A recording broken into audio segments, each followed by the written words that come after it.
During our trip to Japan, we went in search of a Japanese legend. No, not that one. That's the fella. Towering over the horizon, a national icon recognisable from even the crudest of sketches. In fact, you'll see it everywhere. On walls, on signs, on drinks bottles. But the fact of the matter is that the real snow-capped Fuji is extremely elusive.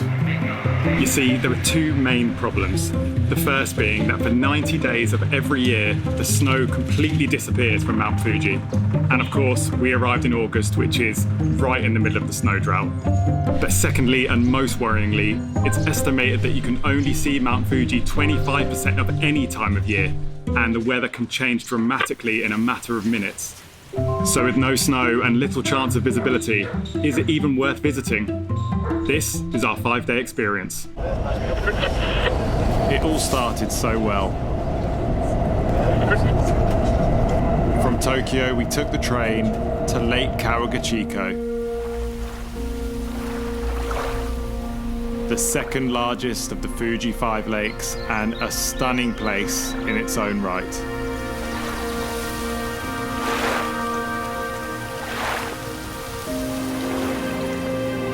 And after all of our worrying about visibility, as the train pulled into the station, the shy mountain said hello.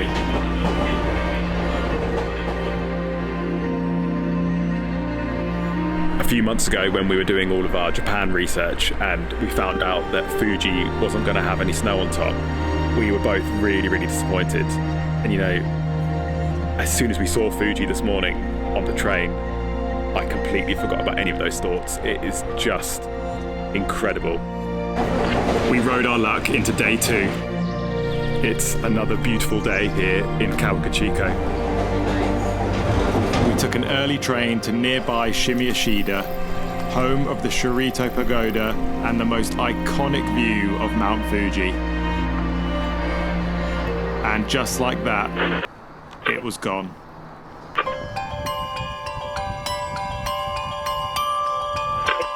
Unfortunately, the shy mountain is starting to live up to his name.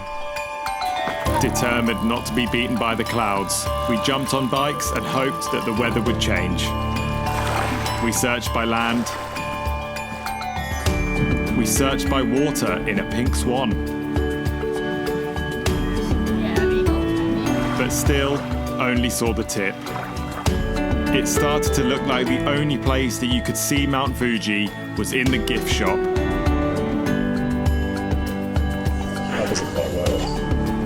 Day 3 ended without a sighting, and day 4 was even worse.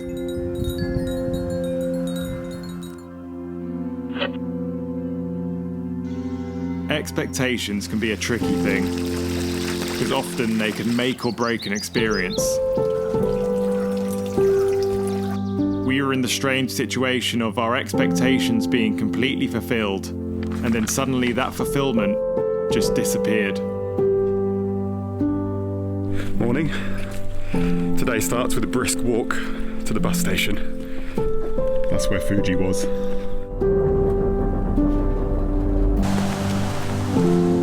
Lake Yamanokoko is famous for its beautiful views of Mount Fuji, but today it had the feel of a ghost town, forgotten in the mist. We came here to see a specific viewpoint with some sunflowers in the foreground and Mount Fuji in the background, but not only is Mount Fuji hiding behind a thick layer of cloud, they're also chopping down all sunflowers.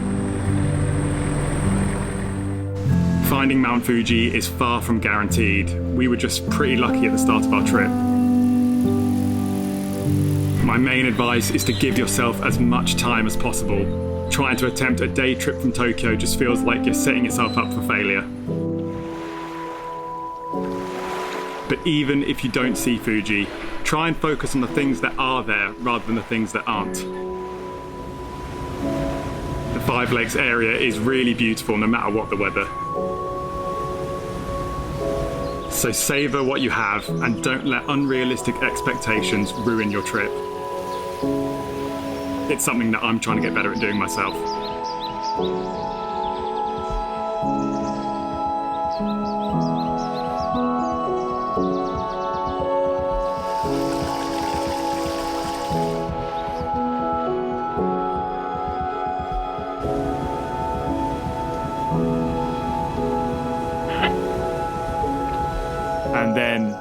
just as we were leaving, the shy mountain said goodbye.